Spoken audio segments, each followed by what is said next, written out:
Hey everyone, Sawmill Charlie. Well, about a week ago, Bohemia Bees, Jason Crook invited me to his first annual BeeBee Q, as he calls it, or barbecue. And the guests were newly acquainted friends that I met down at Hive Life Conference this past January. And they were Castle Hives, Brian from Ohio, and Nature's Image Farms, Greg Burns, also from Ohio. Horizontal Bees, Rickey and Ruth Rorak from North Carolina. Hickory Hives Apiary, Jason Smith from Pennsylvania. Laura V. Vaporizers, Rob Pollock from Maryland. Gallowaylights Hives, Frank from New Jersey. And Jason's neighbor, Gunner, who was our caterer for the day. And the food was just wonderful. So I hope you enjoy the video. No, I'm coming out. I was like, you're going to drive 6 to 7 hours. I said, he goes, yeah, I'll be out. I'm like, what? I heard Sawmill Charlie was going to be here. Yeah. I said, I haven't met that rascal yet, so let me drive on out there to Maryland. All right. Guess you want to grab off the side of it? What am I pulling out of here? Oh, man. A coffee from midgets. That's what I'm hearing right now. Absolutely. Are we allowed to say that on video? From Ohio out there. Yeah, we got some muscles from Ohio. We contracted him to come out all the way from Ohio. Wow. You know, I would pull my knife out and cut this, but Greg, if you don't mind, I mean. Yeah. I'll let you do it because I'm not messing. Tell you what, beautiful Jason, artwork. why don't you pick that up and turn it that way, so that they get the beautiful, vibrant color as you guys do your grand reveal. There you go. Now we're talking. Who's the artist? Ruth. My wife over there is actually the artist. Oh my land. That's gorgeous. Wow. Good, how are you? Good. Everyone hasn't met my wife back here. Hello. Without her, I would not be a beekeeper. Nice to meet you. That's right. With every good beekeeper is a great wife. That's right. A patient wife. Yeah. See that. See? For every beekeeper, there's a patient wife behind them, somewhere. Behind every good man's an even better woman. I That's just fact. roast them online. That's what I do. Look at that copper. Especially with Well, that's pretty. YouTube comments. Good. Beautiful. That is stunning. So now we're going to let Mr. Rickey from Horizontal Hives give us a I tour. can't put your knife up, man. Give us a do it tour over. of, There you go. of what we have here. You can clip it however He's you mic'd want. up. Mic'd up. Yeah, so Jason called me up and said, hey man, I want a queen castle and I want to be able to raise some queens, and he said he'd like to have a painting on the front because that does help your bees locate your holes, and he wanted a viewing window in the bag of his, which is on the other side. Yes. Got to see those bees. But you open, it's probably stuck with the paint. Yeah, stuck with the paint. Paint? Still. We'll get it. There it is. There we go. Little swellage, paint swellage. I think it goes this way. Okay. There we go. Well, there we go. A little window. Very nice. That way he can see his bees. And then he went a little step farther because he has made his own hive. And on the bottom is a drop tray so he can clean his hive out. Right Look at there. that. Very nice. Very nice. So, Take a peek inside. yeah, let's open it up. Look inside.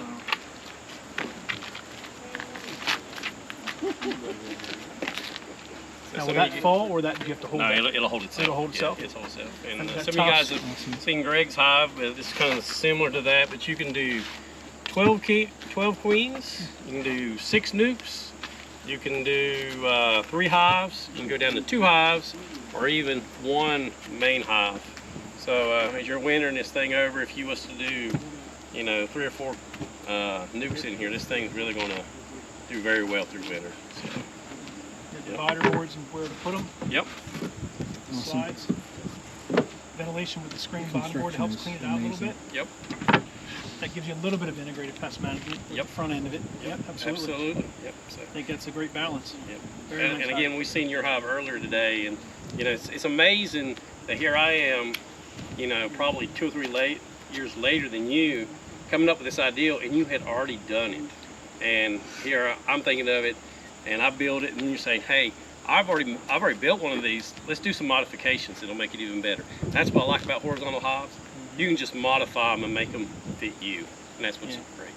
Well, that was the beauty of being able to do that and learn from it. I made a lot of mistakes on it. It's way too heavy. There's a lot of elements of that are refined on this, and here I haven't even spoke to you, but when I called you, I said, I want this, this, this, and this. Yep. And rather than just giving me a shopping list of what I could pick from, I knew exactly what I wanted based on that experience from that other hive. And if I could redo that other hive, I would have. Right. Differently, I would have made it just like this one. Right. Well, I mean, this is definitely fantastic work. Well, I appreciate that, but you know, anybody out there, I just say, if you get a chance to build your horizontal hive, it's a great resource. I mean, you can plug, you know, your brood frames out or get you some honey out, and it's just like that. There's no breaking the hives down, so it's a lot of fun. And people, you're gonna have to start calling Jason for queens. And There you go. In this area, I know there's a lot of other queen breeders here. We have one standing back here by the truck who queens them out in the Ohio area. And then, you know, I'd love to get some insight on how you would treat a horizontal hive, and I just happen to have an expert here, flown in just for this moment. Oh, there, look, We have an yeah. expert, Mr. Rob. Mr. Rob. Rob from the Robbies. I didn't bring the vaporizer down. Oh, I left it in the truck. I have it. I'm I have leaving. It. You guys asked. I'm I have leaving. It. I have it. You're a vape guy. You're supposed to be carrying that thing around everywhere where you Everywhere. go, Should be like, man. you need like a mini one to hang around your neck like a chain. I need to Yeah. just get one of them like hip holsters. Hip holsters, there you go. Quick draw McGraw. So tell us how you would treat a horizontal hive versus another hive in any So I mean, it observation. depends with the horizontal hives. It depends how you have them compartmentalized. You know what size, but you treat them essentially just like nukes or double deeps or you know however many spaces you have. You just kind of count your frames, act like they're in boxes, Okay. and you know the hardest part's going to be getting your holes and all that stuff. But clearly you'll have entrances you can treat through, you know, that kind of thing. So I've heard of people drilling holes in them. I've heard of people just shooting through, you know, the, Can you the drill? portal Can you? holes. Can I say? Can you treat? through Generally these discs? speaking, yeah. I mean that's normally what people do. Okay. The normal thing is they're thicker than normal if memory serves. So some of the stems aren't long enough to get through. So most of them like the portal because it's a bigger orifice or whatever to get through. So it's not gonna, you know, clog up or anything like that with it. Yeah, I've got one of Rob's vaporizers, and you know, I'm in a normal horizontal hive. Of course, it's got different compartments. You know, I'm just going to locate that brood nest. I'm going to put me a divider board, and I want to hit that brood nest heavy. I'm just going to tap me a hole through it and use the vaporizer. It works great on a horizontal hive. Yeah. Well, that's great, and I appreciate that we've flown in the expert just to help give the explanation. See that? Absolutely. Yeah, I even checked that out back. It's See? crazy. It looks good back Did you there. check it out while you were here, just wandering around? Yeah, I mean I drive Spec- by. Did, It was no, a you didn't treat drive-by. my hives for me? No. I thought that's what you're doing back there. No, getting you a Stopping number. by, treating I'm the just hives? getting you a number. We'll Give talk me a about number. it. Okay, we'll talk. Okay. All right. Well, appreciate you, man. You coming down, coming up all the way. You and your wife delivering this hive for me here in the Eastern Shore of Maryland. It was great that I met you at the Hive Life Conference and Absolutely. could talk. And we have Gunner back here, our chef du jour, who's got one of your hives right around the corner from here. That's right. And we got, I don't know how many here have horizontal hives from you, but I know that Greg's got one. You've all seen his story recently with the Savior horizontal hive that really is going to help save his apiary. So I think you've done a lot of good work, man, in the last several bits of years or months, really. You know, learning and perfecting this. And I appreciate the bee community out there. They put a lot of input on these horizontal hives, and you know, it goes to the whole group that inputs on this, and we can make these things even better. And that's what's great. Everybody coming together, and you know, we got a lot of guys here at Hive Life. I'm telling anybody that's on your channel, come down to the Hive Life. It is a blast. It's a great time. Yeah. All right. Exactly. That's exactly what I just said, right? See? Yeah. I'm not bringing the rooster to Hive Life, but I think he wants to come. Yeah. Maybe the dirt rooster is coming. The dirt rooster's coming. Oh my God. Awesome. Thank you very much. Appreciate it, man. Yep. As always. Yeah, Thank you for all you absolutely. do, Yeah, man. appreciate you, Jason. Definitely. Yeah. That's what you get from I'm sure all the bee is different. So is that fine detail? There's like no sanding anything down? Whoa. It's You'll get little ceiling like here. The guy he actually Got it. Busted. They're temperamental, and I can tell you why. Does that mean they bite? Does that mean they bite? These are spicy sometimes. Spicy? Okay. Okay. Spicy bees. You ready? Dang it. Jim. All right. That's good. Oh, cool. Check that out. Wow. So that is my answer to not being able to cut out a hive that's in a tree. Yeah. And allowing it to still build. Now, granted, I've got to eventually cut it out because it's not removable frames. But I love look at the propolis. That's beautiful, isn't it? I mean, this was a cut that they cut it and they got it, and they've now since propolized it. It's cool. And the front, if you look down in there, that's they were in a tree. The whole log is in there? Seriously, the whole tree, or the log with the tree in it. Yep. Yeah, I saw the video when you did that, Jason. Yep.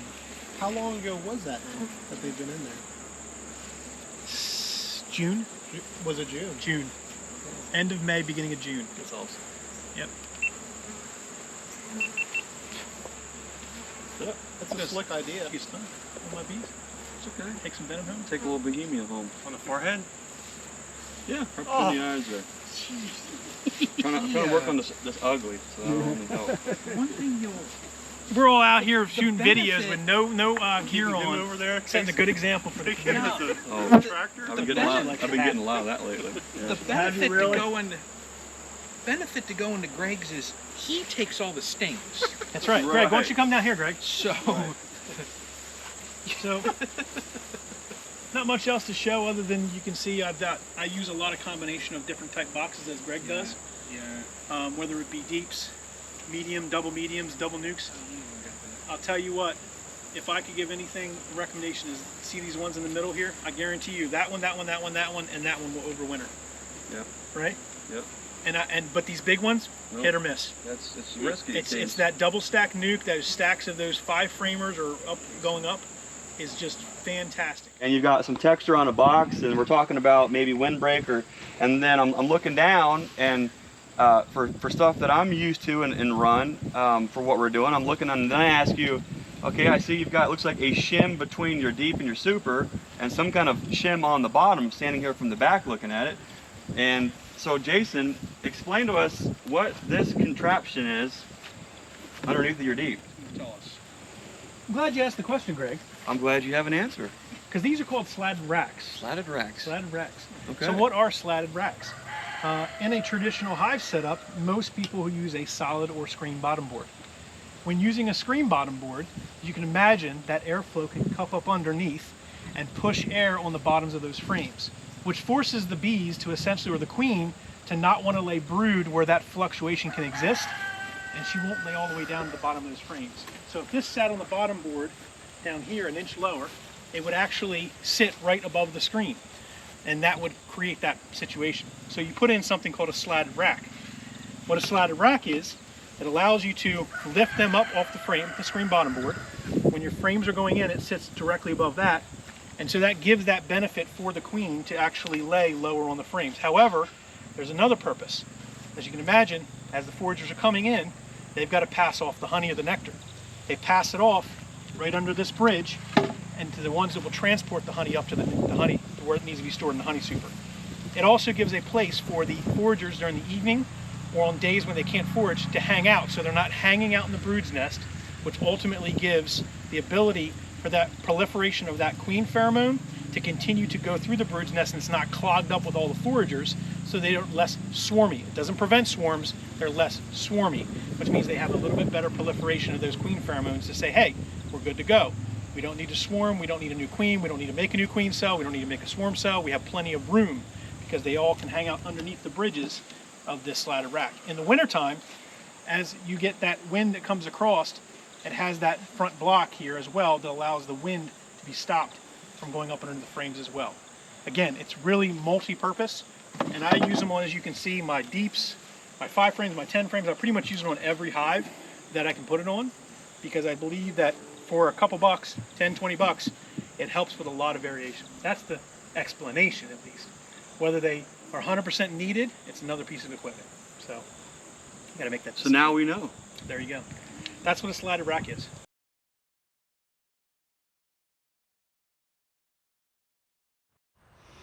Well, everyone, I hope you enjoyed the video about Bohemia Bees, Jason Crook's first annual BeeBee Q.